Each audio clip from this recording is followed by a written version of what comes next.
Yes. Yes, we are ready. We are very ready. We started our chatty Huyuk bot. Sorry. Just for the horrible jokes. Anyway, that's what they are about. Hi. We're live. We're live. Back on our standard schedule. Back from the past. We were one early, too late, too early, one turn more. I forgot what it was. Doesn't really matter. Yes. And we're back. We are Angus Randomol and Aris Ymir Politopoulos. And we are happy to be back because we are in this nice part of the game where basically we don't have to do anything anymore. No, we're just waiting to win. We are waiting to win, and maybe that's all we need to say right now. Yeah, and let's go. Let's get back into it. I mean, I really want to play. Last time we stopped playing, and I really wanted to keep playing. I really want to jump back into this game. I know you did. You know, I had this as well when you were in Greece during the summer. Yeah, I was like, man, this guy's not even here. I might as well just keep playing. He's never gonna find out. And I thought about it because you could actually, you could of course like keep playing, and we could have this whole alternative universe. Yeah, we could make two different games. Maybe people on the stream would never see. Yeah. So basically, you know, if a civilization falls in a save game that you never return to, has it actually fallen? I don't know. Sorry, man. I've had a bit of a weird day. You did. I had a weird day in which I tried to fix. I'm trying to make some sort of nice automated bot that will get reviews from Twitter onto our website. That's basically the story. And I really want to get it to work. But our website, our very own website, keeps on kicking me off. Yeah. Yes. Yes, we have this problem with our website. Yeah, but it's mostly with my coding skills. And with my general, I understand Python, but then I don't get what happens with PHP part of it really. So it's been a day. It's been a day. And maybe I was thinking you should just pick up the pace because I remember that basically in the first episode you just basically didn't listen to anything I said and just I just ended up going straight into the classical era or something like that. Yeah, things went fast, let's say. Yeah. Where are we in Whanganui? Yeah. We need an art museum. We need an art museum somewhere. We have no art museum. We have an artist waiting in the wings. Yeah, exactly. So this is gonna happen. Yeah. Let's see. Let's set the production a little bit and then see what happens. So we need the library here. As you said, we are really just waiting for this thing to. We have this privateer here, just chilling. I think as soon as we hit flight, tourism starts to kick off. We are looking at another cultural victory here. Oh yeah. You get there. We are very much looking at another cultural victory. Okay, so what's happening up there in Kabul? I don't know. What are you doing to these poor barbarians? All right, before you started the stream, you said, I have this really stupid idea. Yes. And I said, save it for the stream. So I have this really stupid idea. All right, sure. But so we're playing on islands, right? These are really big islands. Yeah, we're playing on a what is it? Archipelagic world? Archipelago, no. Maybe wait. Island, big island. Island world, I think it's island world. Anyway, okay. And we're playing Maori. So let's start building cities wherever there are more than 2 tile islands. Let's send a settler here and build a city here and build another city here. So we can colonize the sea. Alright, it's a stupid idea for multiple reasons. I know. That's what I said. One of the reasons is that then this season, which should have been a shorter season, is going to be ballooning into... No. We're just going to be buying settlers and sending them there. It's not going to hamper our production in any way. Okay, we're going to buy them, basically using our surplus of our trade routes. Yes, exactly. Okay, then secondly, it is a stupid idea because it relies on the fact that only large islands are sufficient for settlement. And that's historically speaking not true at all. There's plenty of very small islands where we have thriving or in fact inter-island networks of thriving populations that have been are particularly well connected because a small island is one of the reasons that's really great to be in a small island is that you're always close to the sea, and especially if there's good fishing resources around you, then you're golden. And you know what? I think we should do it, but we should not just go for any island that's greater than 2. We should just do it for every frigging island. With the single ones as well.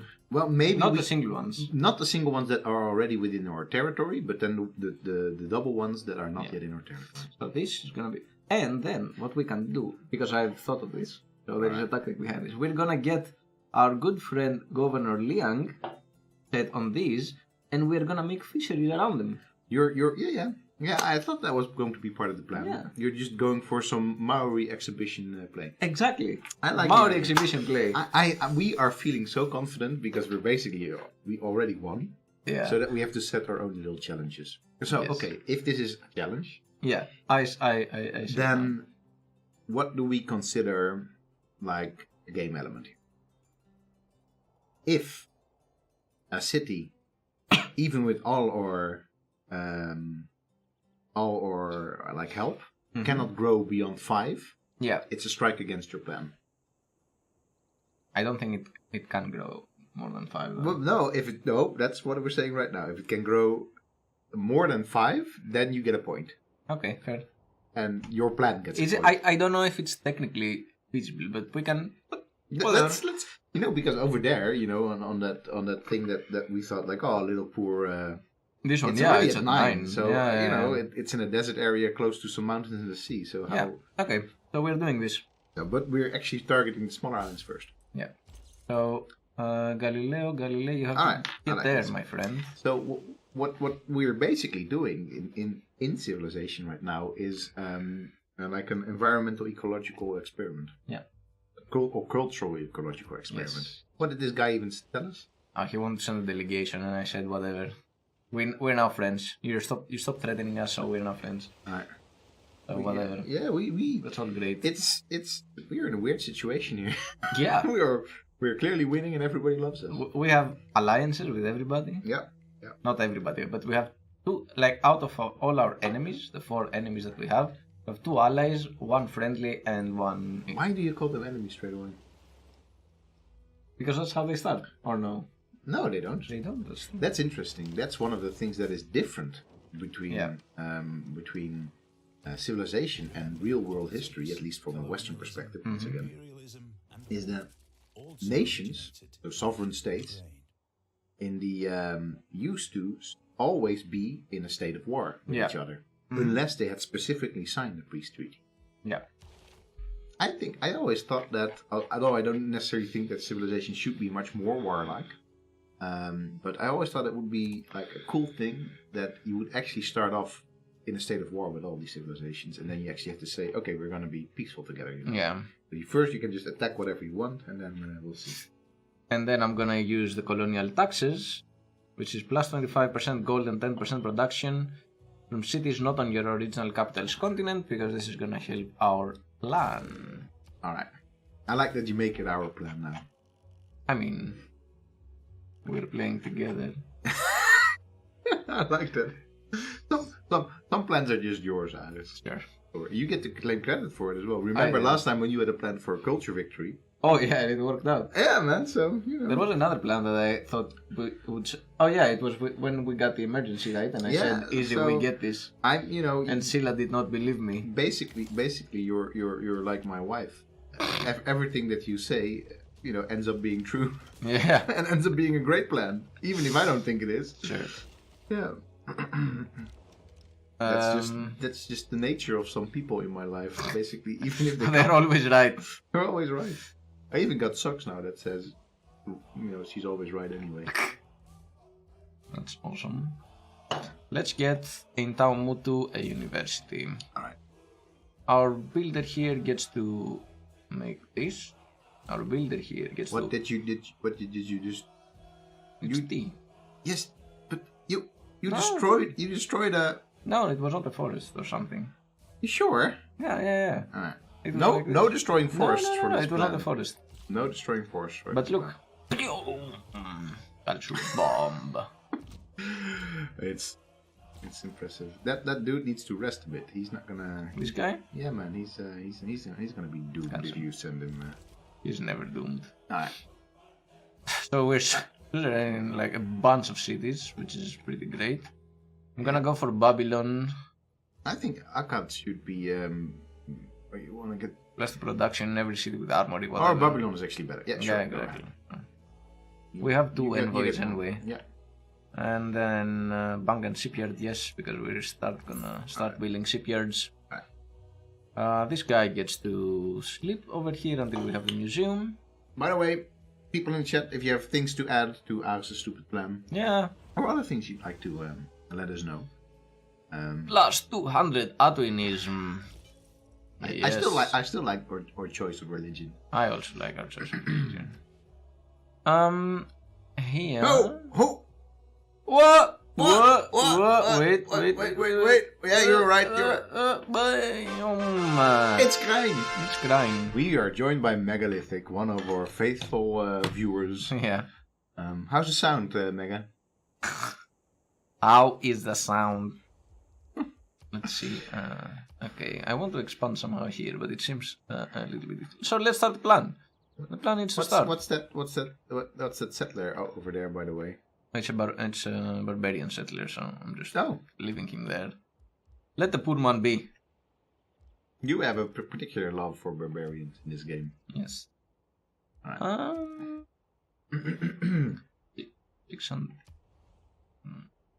Okay, you move here because I need to buy a settler here, my friend.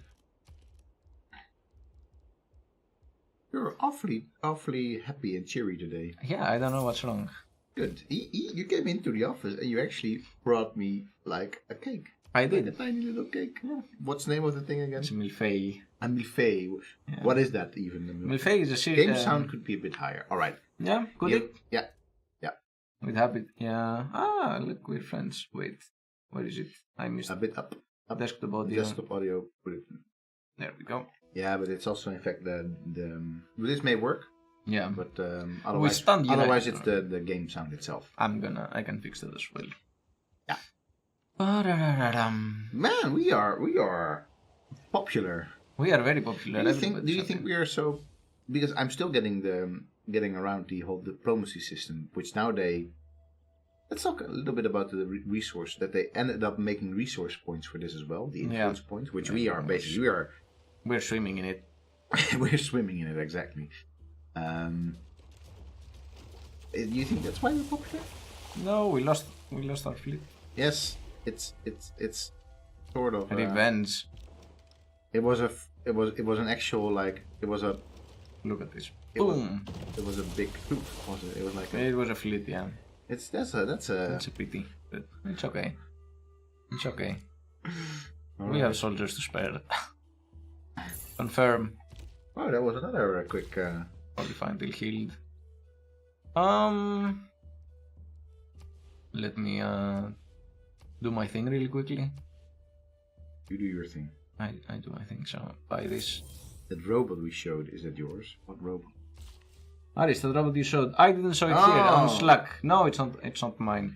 So a friend of mine, bought this robot. It's like a four-legged kind of spidery robot that you get to control via your phone, and it has a game app which is AR. But what's the purpose of it? It has literally no purpose. Okay.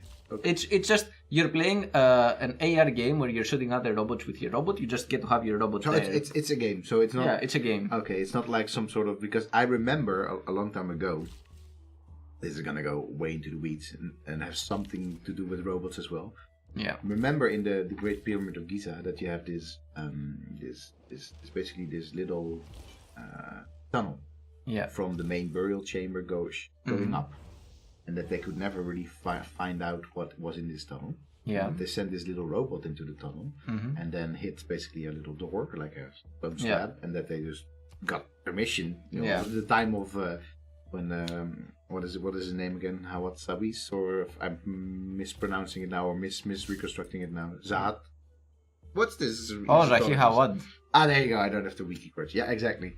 That he was still reigning supreme. Yeah. And he got permission to just bore through this little hole in the pyramid. And behind this little hole of the door, they found another door. Another door. Yeah. And it was live broadcast on National Geographic. And I remember sitting there at like 8 in the morning. And this guy's like, and behind this door is another door. So that's what I sort of, that little robot, that little spider robot reminded me of. It's a Hawass, actually. Yes, exactly. Yeah. But that's so. But it's just a robot for fun. Yeah, it just, and then you can also like it has all sorts of, it has like 100 different moves, and you can. So we were basically going outside of classrooms, poking the doors with the robot, and then waving in through the glass door. You were basically Come on, mega colossal eruption. What? Fuck is a mega colossal eruption? It sounds bad. 3 people died. Well, this is basically the thing that we were waiting for a long time. Also, by the way, now this was a big eruption. I like that. This really was in a fact, big eruption. You have eruptions, and they actually all look different. If later on you can have a little look on our YouTube videos if you like at the other eruptions. Wow, 3 people died. 2 people died. 2 people died. Yeah, it was a disaster. This was basically the one. This was I the hope. One. Yeah, this was the one. Okay, I like that they sort of, have these different intensities at least of eruptions. Which fair enough. I want to queue. Can I queue? Wait. No, basically you have to queue all of it. Yeah. This one. Queue it. Then. That's what I'm doing. Yep.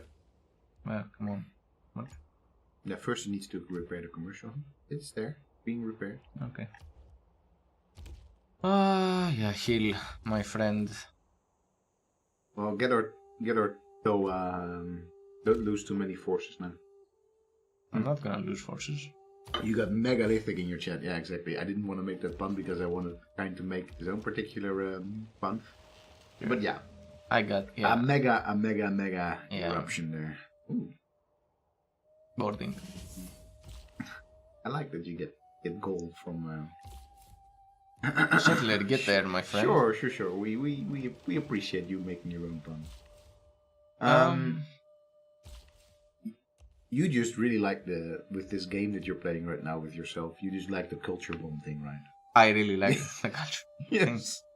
Let's be honest. I have to say, I mean, it's always different because we're playing this together. Mm-hmm. The dynamic of a Civilization game is always different. But I have to say that I'm really enjoying the Maori as a Civilization. Oh yeah, they're great. Yeah. I've been having a lot of fun with the Maori. I feel that they could be, which I'm a little bit sad that we didn't see Venice return in this expansion. That was hands down my favorite Civ for Civ 5. You even sent me like a challenge, right? That you could do a 1 Civ victory. A 1 city victory. 1 city victory. And that was basically what Venice was all about. Yeah. And I really love playing with Venice. But I could see how the Maori would be my Venice of Civilization 6. Look, this guy, I want to get him here, but they keep blocking us. So I'm just going to use him on 4 instead of 5, and it's going to be okay. Sure. I mean, I've been trying to do this for a while now, and they just would not... They're just being horrible. Yeah. Basically, this is what's been happening.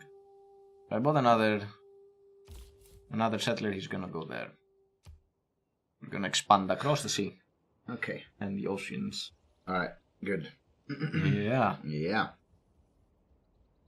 Oh, for sure. And so, well, we don't zoom in a little bit on our... I mean, we might as well enjoy it. Look at this. Our Maori land. Maori land? Land. That sounds like a horrible Disneyland.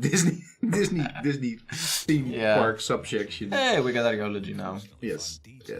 No need to talk about this right now. No, we've extensively talked about this at multiple occasions. Yes. In fact, in not only during our stream, but also during a couple of papers on this. And a conference. Yeah, hello from Florence. It's our Florence. very own value F&D that is... We ourselves are logged in. Are logged into this thing.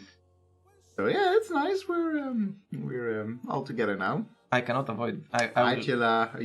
We're not jealous because you're in Florence. No. Why would we even? Why would we?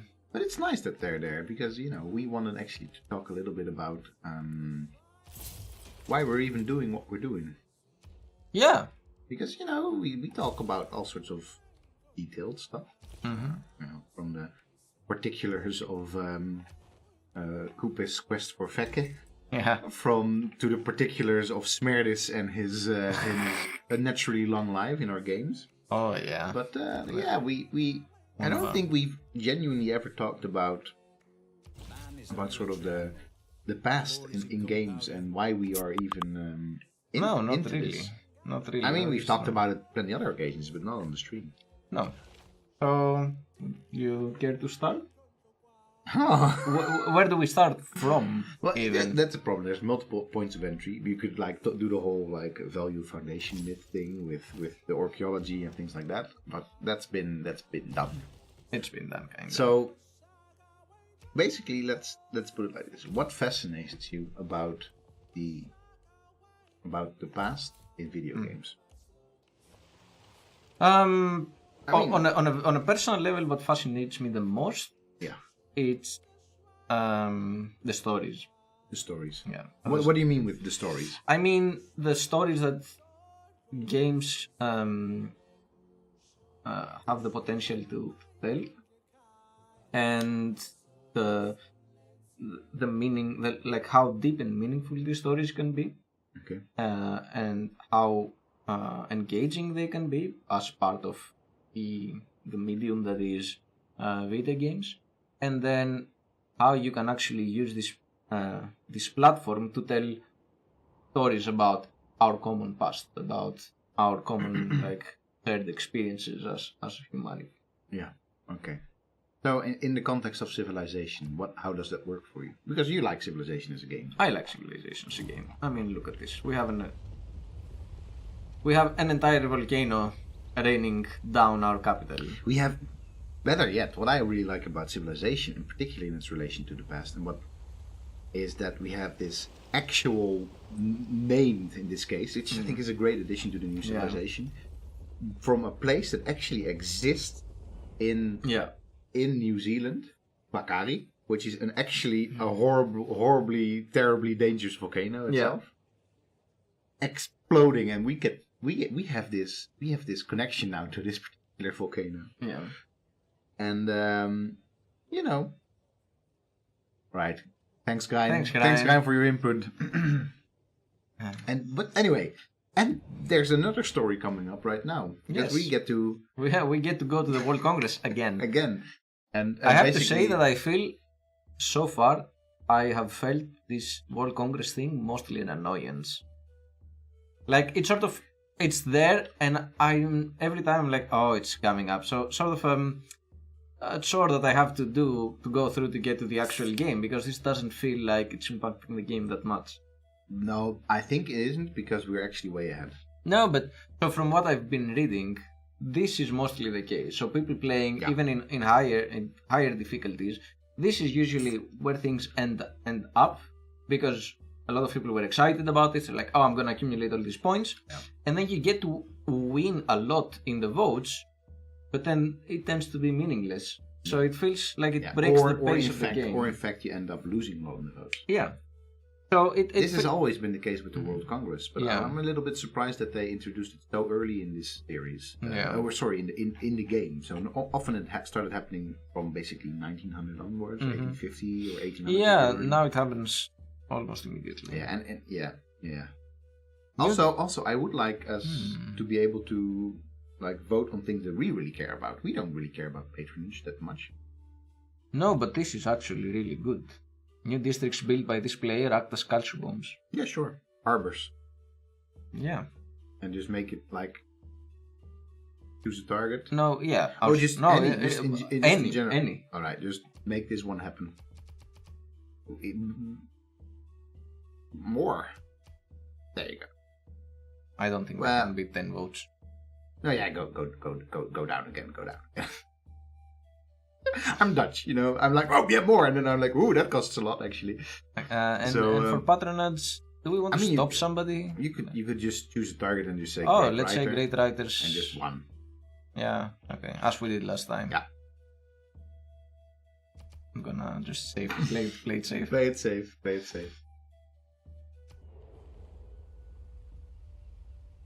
Right.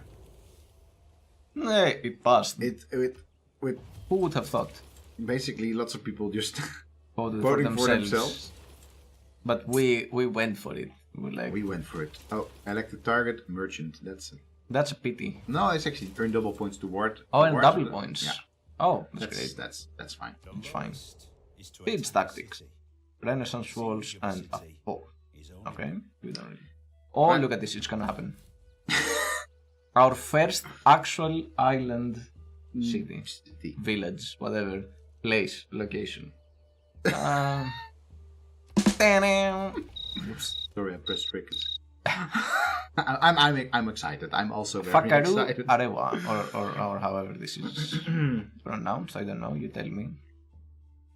Come on, talk to me about the city. All right, about this place. Wiki crutch me then. I will wiki crutch me. All right, because wiki that. Arewa is. I remember this, but fuck Arewa. Fuck Arewa. Who is an ally of us? Of course. Yes, I knew it. I've actually been here. This is. I should not have been wiki crutched here, but I because I actually been here and enjoyed it a lot. The Whakarewa is basically it's this like museum village, but also it's not a museum village. It's just a place where people really live. It's basically a Maori traditional village in which they perform. All sorts of traditional crafts, traditional dances, that sort of stuff. But to top it off, it is. I mean, these. You know, for archaeologists, these things are kind of fun anyway. Because, you know, you get to just... I mean, recently, like, we saw, like, archaeologists burning down one of the villages. Oh, yeah, that was exciting. Exciting stuff. There was this experimental house that was burned down by the Faculty of Archaeology. Built first by the Faculty of Archaeology and then burned down by... They made it and then they destroyed it. Yes, exactly. So I guess if you make it, you can destroy it. Oh, yeah. Technically. It doesn't apply to kids, but it does apply to buildings. Sure. Anyway, sidetrack. Excuse me, before I cite you once more, which wonder do you want me to make? The Forbidden City, Potala Palace, the Great Library?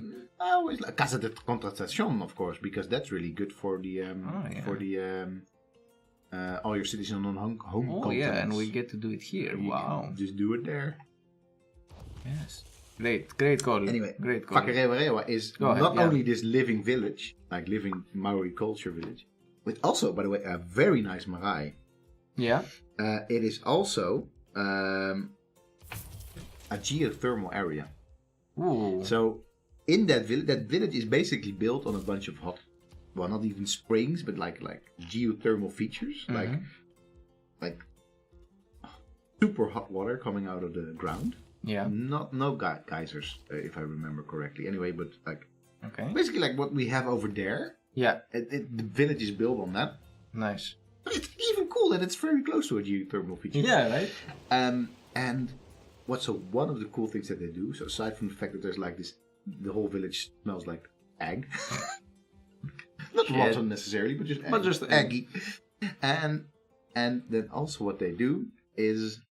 No, don't give him the annunciation. Of course I'm not gonna. Talking about what they do as well, in those hot springs, they make honey.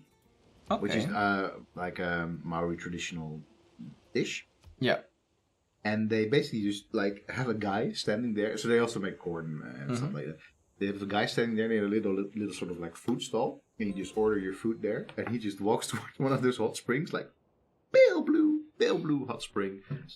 Super see-through. Like you know. Yeah. And he just hangs it in there and like 5-10 minutes later you've got your food from the hot spring. Amazing. Very close to that as nice. well. It's in the North Island actually. It's sort of in the middle of it. Nice. Very close to it is another super nice, cool thermal feature called Kerosene Creek. which is this creek with this oily layer on top of it, also part of the geothermal activity there, which is just scaldingly hot. Like it's like literally like 60, 70 degrees centigrade. Yeah, it's and a little bit closer to that is also the mountain that they've used in the films for Mount Doom. Oh, and you have to wiki grudge me if you want to know the name of it. But of course I want to know the name of it. There you go. Wiki that. All right, there we go. I have to.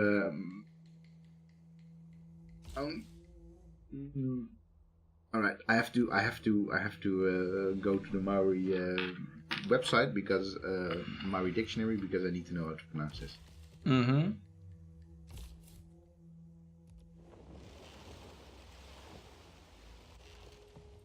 Look at this island.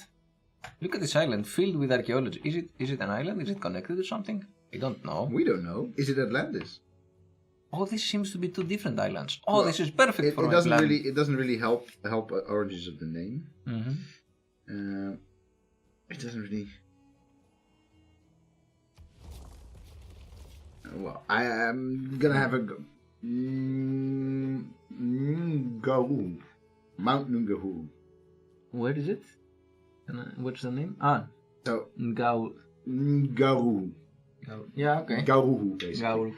Yeah, and it's Mount Doom. It's really cool. It literally is Mount Doom. It is literally for us now at least Mount Doom. Okay. So I'm pretty excited that we got to fucking. Very nice. Yes. Also, it is a funny name. It is. Wait, you've. I've already founded a new city. You can't stop me now. We were talking about why we like the past the games, man, and now you also all of a sudden have just all right. sprinting forward. All right, give me. Tarapa. Tarapa. The Pa is of course Hill Fort. We already did. That. Yeah. I don't need to wiki. Don't forget to wiki grudge me, by the way. I did. All right. Don't worry. All right. I'm not gonna miss it. If the chat is happily no, they're not happily engaged, so it's not that. Okay. Otoropa Historic Reserve. I don't think I know this particular place. Mm-hmm. It is encompasses one of the most outstanding defensive and settlement complexes in New Zealand. Oh. The views from the site are outstanding. You can see Napier across to Cape Kidnappers, and Cape Kidnappers, it's their name. Okay. At least not their name, not Maori, of course, but obviously. And out to sea. It is possible on a clear day to see Ruapehu in the center of the North Island. Nice. So basically, it's not a place that I've been. It's no wonder that Otarara was the most prized pa in Hawke's Bay, and its ownership was so strongly contested. So it is in fact a historic reserve. Okay. Well, talking about the past in games, we have a past about the past. Exactly. I do like that this is one of the things that I like really a lot about Civilization 6. I think that now we sort of see where this Civilization 6 ended up to, because actually it's the worst reviewed civilization. It is. Which is not badly reviewed at all. It has it's 87 on Metacritic, whatever you think about Metacritic. Yeah, but sure. All of them have a 90 or higher on Metacritic. So far, this was the worst reviewed civilization. Actually, it's been like talked about by people that not as good as Civilization 5 and whatever. But there are some things in there that I particularly like a lot. For example, I mean, there were already lots of historical names in there, of course, but they really committed now to creating these historic names and entities in the landscape that are just really the civilization's own names, and I love that. So we have all these villages that basically, and I really wonder. So that's one of the things that I really wonder about. Yeah, especially with this, because it is not that there aren't, as from an outsider's perspective, there aren't like so many great Maori cities. There were no Maori cities. Yeah. So there's not so many well-known Maori places to go from. I mean, we can sort of see why the bay where Kupe landed is the capital. Yeah, indeed. Although there was no such thing as a Maori capital as well. Yeah. Ballet projects a fragile kind of. But then somebody gets to choose. Yeah. Which are the cities, and also because they are in the same order all the time, right? Yeah.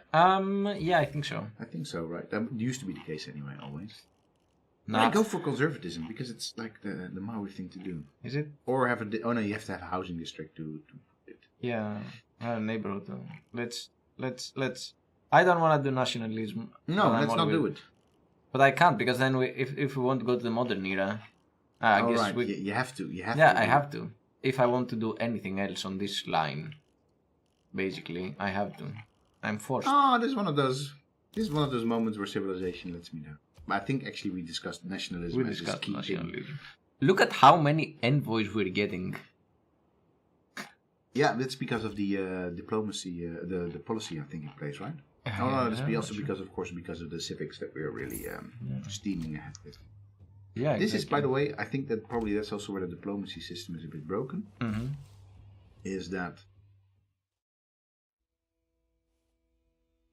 well, sorry. No.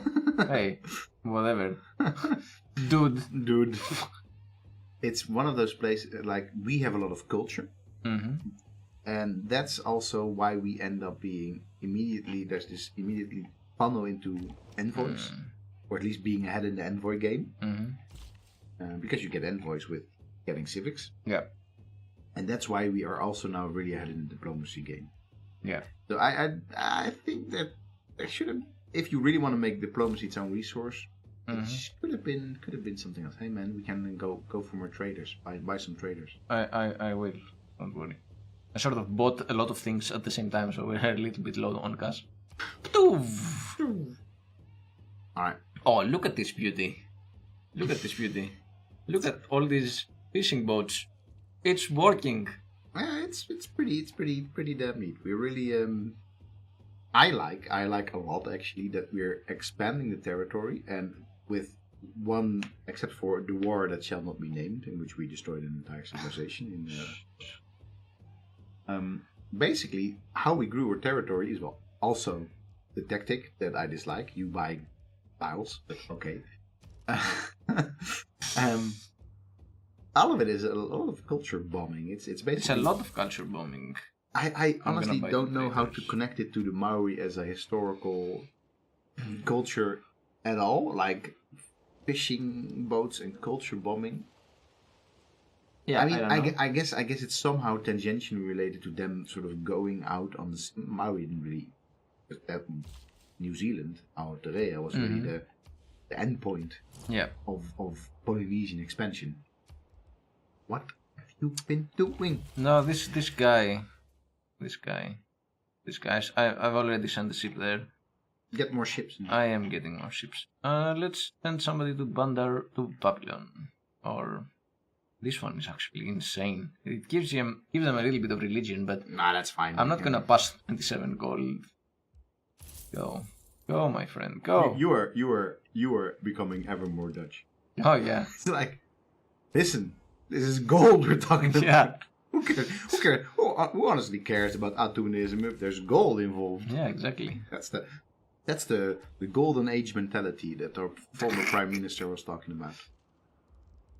Harbors. It has a harbor. It has a full harbor here, even. Like, I would say, well, a water park. yeah. Of course, we're gonna have a water park.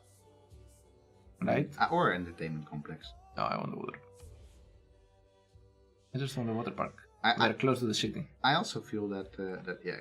No. Well, first to check what is breathtaking next time, because maybe you will And none of this is breathtaking. maybe. There's no slacking on our civilization. Go there. So, now you talked about what fascinates you in the past, and I do understand the sort of the general. Just give it to him. The general fascination with stories, because the what if story aspect Yeah. of civilization, as an example, is just amazing. How you get to tell all these personally significant stories, Yeah. which to me now become even more fun because you get to share them with people on the stream and with you, and Yeah. it's a lot of fun. But at the same time, these historic narratives that really sort of, like the Maori. Yeah. Maori coming up with trains, really good stuff. Yeah. That have sort of just become Claims that cannot are be very sustained. recognizable in civilization. But then there's many other games where story and in the past really work so nicely together. Yeah. Sometimes in a very tangential sense that a game just tends to mimic like a historical process in its story or whatever, but sometimes a very specific one. So what in the end interests me most about the past in games, or at least at this moment, is that with all the raw potential that games give us, all the worlds that we could be making, we so often end up making worlds that are so close or at least based on our own histories. Yeah. And I feel that, to me, that says something fundamental about human beings. That we are so anchored in our histories. That to me is just fascinating. And that we also, and sort of as extension of that, which I talked about in my digital approach to historical inquiry class this week, is, for example, that you get this whole like communities, like thousands or millions of people sometimes. For example, with the recent Battlefield 5 authenticity debate. Yeah. Like the contents of the debate are not nice, because in this case they were about also about shutting out gender. I mean, it was a discussion about the authenticity of female combatants in World War II. Yeah. But if you just think away that many of them are simply in there to just say, I don't want women in my game, then is still a very good chunk of assumptions about people that genuinely care about historical authenticity in their game. For sure. And end up discussing it like, no, German forces never had any like female combatants, not even like when they were being attacked on their own soil. Blah, blah. You get all these, and in the end, so much so that even like historical accuracy discussions were. That's probably also why history repeats itself. All right, explain that a little bit. Explain. Don't throw wisdom into the chat. Hey, got it this year. Woo! All right. Let's give him trumpets. Yeah. Every subscriber. Every subscriber gets trumpets. Gets trumpets. We get to. We should stop giving trumpets to Klein because he doesn't subscribe. Well, he needs to subscribe, and hey, we get Savior in Glory by Andrei Rublev. I honestly can say I've not ever seen this artwork Me neither. ever before. We get to claim another great person, great scientist, Émile du Châtelet. I don't know here. Emily du Châtelet. Yeah. You know what? Wiki correct me. I will. I talked about how we are stuck in this depicting or creating, depicting. Well, not stuck. Maybe I said stuck, but in a way it's a bit short-sighted. Yeah, you could say that we don't have enough fantasy, but I think actually that's not true. If you look at games in general, there's plenty of fantasy, even in historic games. There, I actually think that it means that we are, in all our forward-lookingness, with like new digital technologies, we are also fundamentally beings that look backwards. And are really doing both at the same time. So we create these things that have never before seen in the history of humankind, digital games, and we spend a good chunk of it playing the history of humankind here. Yeah. And it's not only a lack of fantasy, I think it also says something more fundamental there. No, definitely. I agree. Alright, but you wanted to know about Émilie du Châtelet. Alright. Did you wiki correct me for this one already? Yes, I have. Good. I have. I honestly, probably, so repeating, okay. Repeating, okay. No, we are not. What do you want? Lol, go away. So, tell us about Madame du Châtelet. Yes. Gabrielle Émilie Le Tonnelier de Breteux, Marquis de Châtelet. Nice. That if you've got that many names, If you got that many names, you probably you're someone. Well, you probably were someone that got his head chopped off during the French Revolution. However, in her case, she was lucky enough that she died early. She already died. She didn't die. Look at what's coming towards Gaia Boy. a couple of guys with clubs. And I know. No, man, you can make this all sorts of... You're trying to make this exciting, I'm sure. I'm just gonna shoot them down.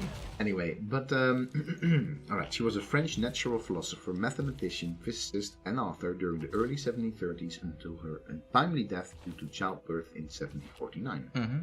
Which she was actually... He was 43 at the time, so that's, that was quite old to still be giving birth. Okay.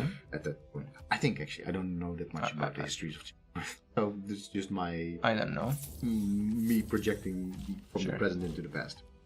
Her most recognized achievement is her translation of and commentary on Isaac Newton's book Principia, containing basic laws of physics. Mm-hmm. The translation, published posthumously in 1759, is still considered the standard French translation today.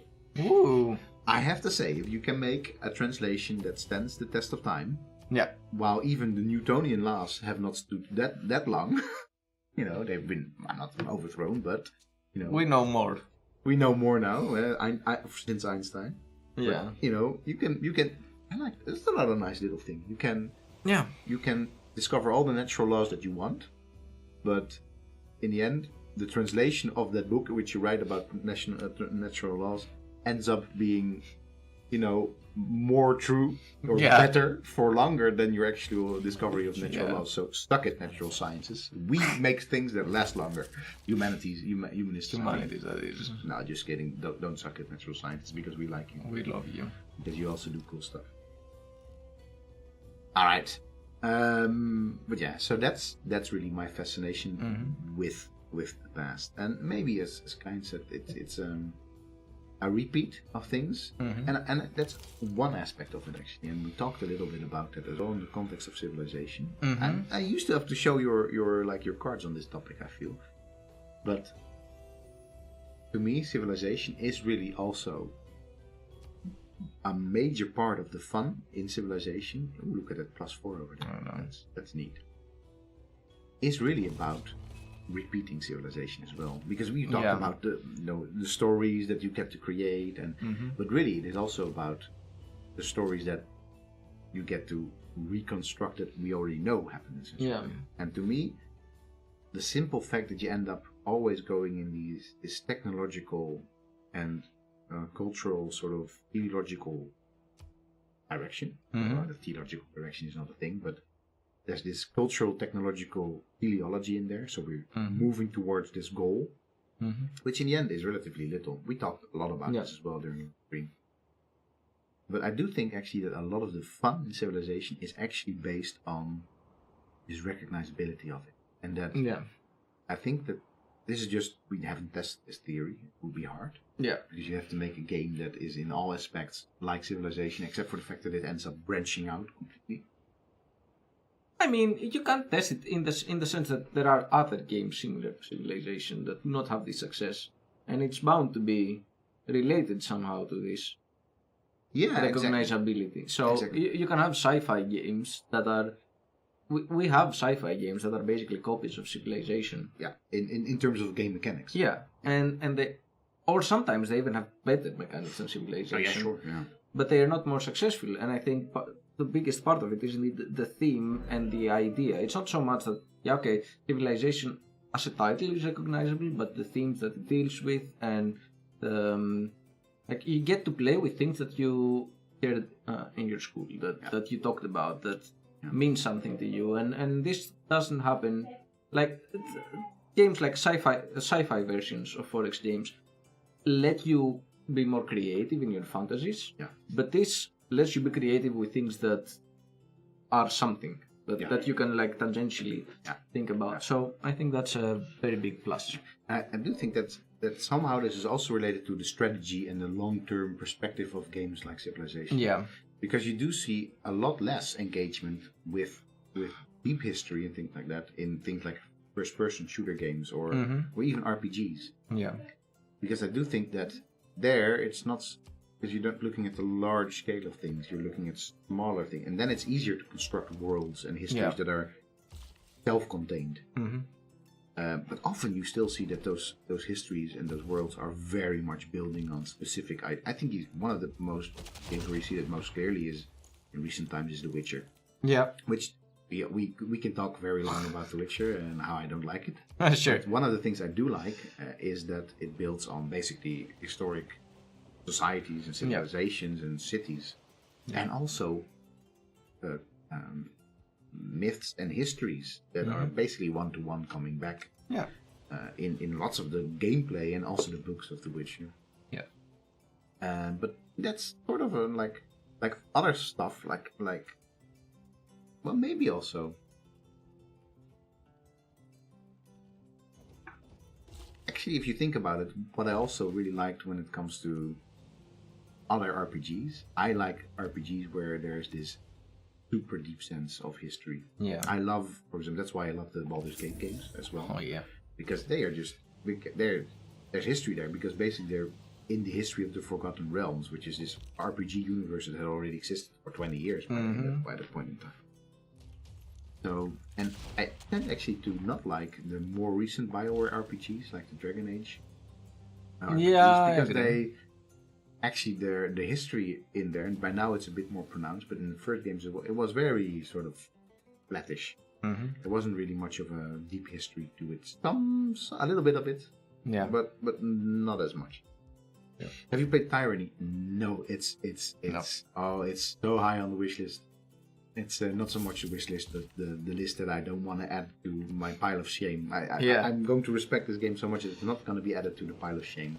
But I've heard some great things about it, particularly because it's always been a problem with especially CRPGs, that you could not play, something evil. Yeah. I mean, you could play a character with an evil alignment, Yeah. but then, you end up sort of still doing good stuff. Yeah. Yeah. But tyrannies, apparently, as friends of mine have said, and they should know because they're the type of people that always pressure me to play an evil D&D campaign. It's really a game that lets you play evil in all of its colors, just as you can play good in all of its colors in other games. So yeah, no, looking forward to play Tyranny. Tried to get into like other new CRPGs, like I don't want to wiki crutch me for this because I know this. Sure. But I'm not. Pillars of Eternity. Oh At yeah. least that was the Kickstarter name. I'm not entirely sure if that is the same. I think it remained the same. Yeah. I tried to get into that, but couldn't really. Couldn't? Really. No. Yeah. No. I don't know why. Probably it also has to do with time, because these games take a lot of time. Yes, they do. I'd probably rather just get back into Baldur's Gate. Oh, I would get back into Baldur's Gate every day. Yeah. Every day. Yeah, for sure. Ah. Things are happening in the meantime. Yeah, I see. You're just, I'm sort of autopiloting this. Yeah, that's great. Yes, I think we're also at the point in time where we can autopilot our way through. I just have to, like, small things like this. And I'm afraid he's gonna pillage our trader. Things are happening. Oh, maybe not. Okay, I'm just gonna get rid of that ship. Are you ready for a culture bomb? Yes, always. Boom. I mean, look at this beautiful island. Look at this beautiful island. It's a beautiful island. There's lots of archaeology on there as well. Yeah, which is weird. I feel I'm gonna. There's an even more beautiful island just across. I know we're gonna and with even more archaeology, and this is even better for us because it has all this natural. All these yeah, forests. exactly. It feels like Maori paradise. You know what? No, we can push. Are you ready? Yes. But yeah, that's why of course it's nice to get the holy site in this general area. So I you know. can. We have too much faith. Too much faith. Have you ever had this problem in your life? No. No. Well, yes.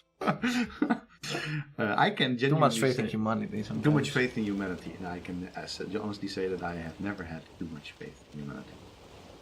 What are you guys doing? Maybe they're just I don't know. I feel that they could just be sort of Passing by? well, not passing by. Do they have open borders? I don't know. We can check. No. No. Okay. You better not surprise for me. Nah. I don't think so. Also, what is he gonna do with a couple of ships? I don't know. So we have one more build here. Should I make a mine in this city or something? It would actually not be too bad. Too bad, actually. No. I feel. You should get some missionaries into this, because otherwise you're gonna open yourself up for a religious counter victory. Yeah. Wait, what was this? We got a natural disaster that had happened, and we sort of got. Oh, so what happened? What was the natural disaster? I think it had flooded here, so recently. Okay. We just don't really know about this because we were not there at that point. Oh. Oh no! Here is a natural disaster. It flooded. No. Oh, it got pillaged. It got pillaged. This is a human-made disaster. Yeah. Okay. We're gonna get some more ships. I am. I'm gonna buy a ship from here. I'm gonna buy it. No. Purchase. You don't want to do that. You're gonna mess up your thingy game. Yeah. There, shoot them down. Also, you should have shut them down first with the city. Come on. That's. Are you willing? Boom.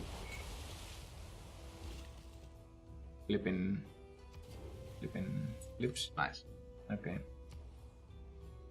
Choose production. I can't repair it yet because it's occupied by an enemy. So just keep it.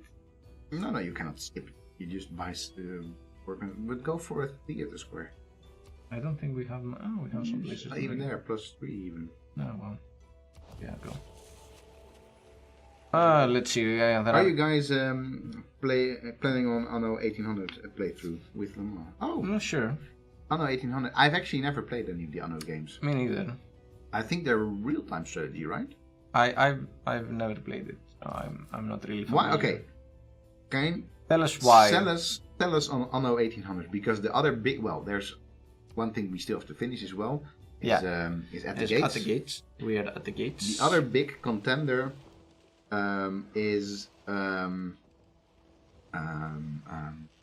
what should we call it? Europa Universalis. Europa Universalis or Crusader Kings. no, Europa Universalis. Europa Universalis. So that's the other big contender. Yeah, exactly. So why should we play, except for the fact that we are going to do horrible at Europa Universalis? Why should we play Anno 1800 and why not any of the other Anno games? Why 1800? Is that about Napoleon, about nation building? I honestly have no idea. What? A gradient dust storm. A gradient dust storm. All right. How does it dust on fertilizers? What is a gradient dust storm? Wiki crutch me on this. I don't know. I feel like this is a book. Yeah, I agree. It's smaller in scope, but more geared towards building resources. We're talking about the Anno 1800. Yeah. But why is it enjoyable to build resources? Gradient dust storm.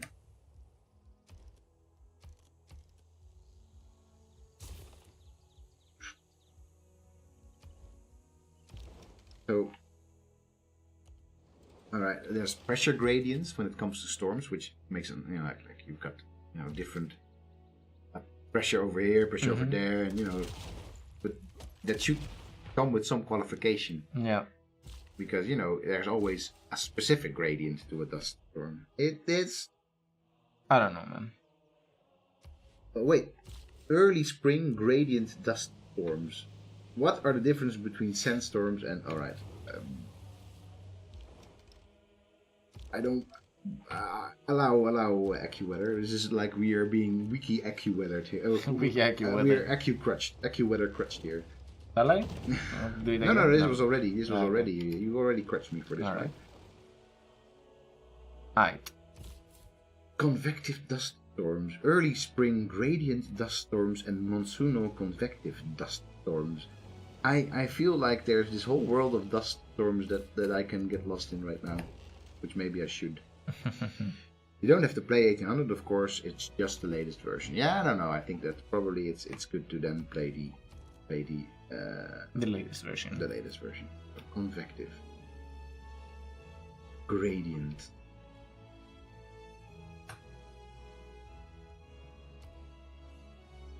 Okay, so it's a strong pressure gradient that is causing this dust storm in desert areas. Okay. Alright, cool. So the idea is that you find an island and build a big city on that. In order for your city to expand, you need citizens and they have demands you need to cater to. But we do know that Ares is horrible about catering the demands of his citizens. That's why the supply lines come in. The fun thing for mine is that many of these lines are based on gathering resources and on techniques from a specific time of the game. Yeah. 1800 is now focused on